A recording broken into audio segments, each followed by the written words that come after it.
नमस्कार, मैं हूं विश्वनाथ मिश्र।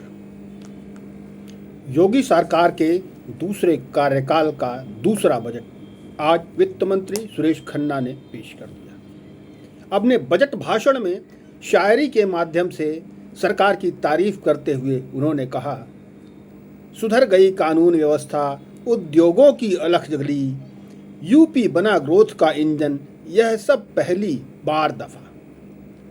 पहली दफा समझ, फकत किनारे बैठे बैठे लहरों से मत सवाल कर, डूब के खुद गहरे पानी में पानी का फलसफा समझ। इससे पहले जैसे ही सुरेश खन्ना ने बजट को पढ़ना शुरू किया, अपना भाषण पढ़ना शुरू किया, पूरे सदन में सत्ता पक्ष की ओर से जय श्री राम के नारे लगाए जाने लगे।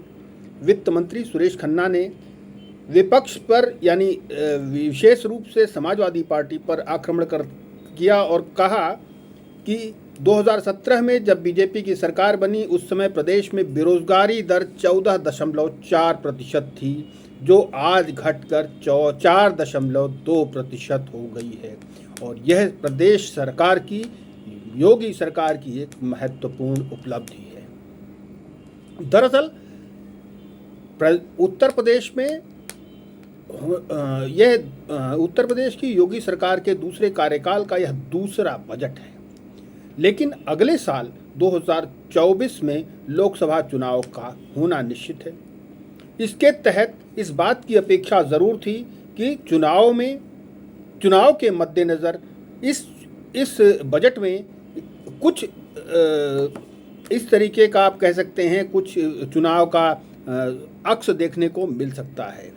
लेकिन केंद्र सरकार का जैसा बजट रहा, कुछ उसी तर्ज पर यह बजट भी उत्तर प्रदेश की योगी सरकार ने पेश किया है।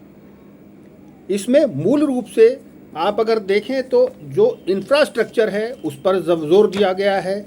मूल रूप से कारोबार को आसान बनाने पर मेहनत की गई है। जो पुरानी स्कीम्स थी उनके लिए पैसे की व्यवस्था की गई है।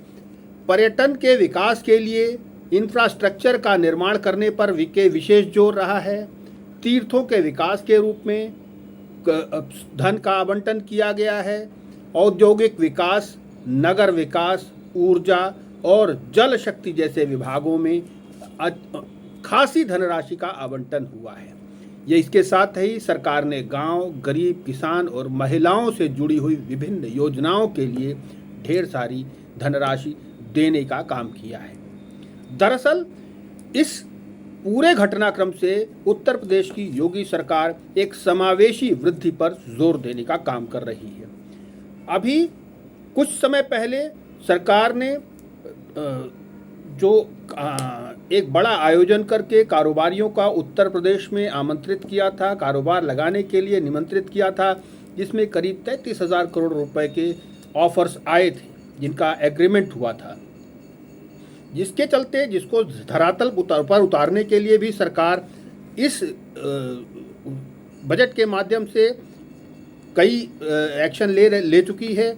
जैसे एंटरप्रेन्योरशिप के लिए, सेटअप के लिए स्टेप्स लिया है, कुछ और फंड्स का एलोकेशन किया है, ट्रेनिंग, टेक्नोलॉजी और क्रेडिट और मार्केटिंग के लिए भी धन का आवंटन किया गया है। यही नहीं, किसानों की बदहाली का मुद्दा विपक्ष सदैव उठाता रहा है कि गन्ना मूल्य के विषय पर सरकार को घेरता रहा है। इसके लिए भी सरकार ने धन का आवंटन किया है। सरकार ने युवाओं के लिए विपक्ष द्वारा अक्सर घेराबंदी की गई, उस मुद्दे को भी लेते हुए सरकार ने बच्चों के लिए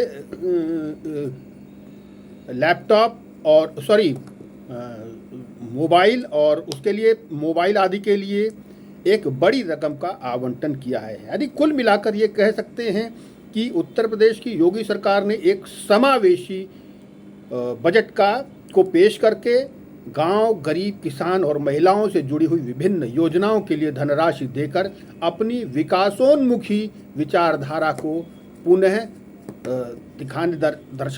दिखाने का काम किया है। फिलहाल इतना ही, दीजिए इजाज़त, नमस्कार।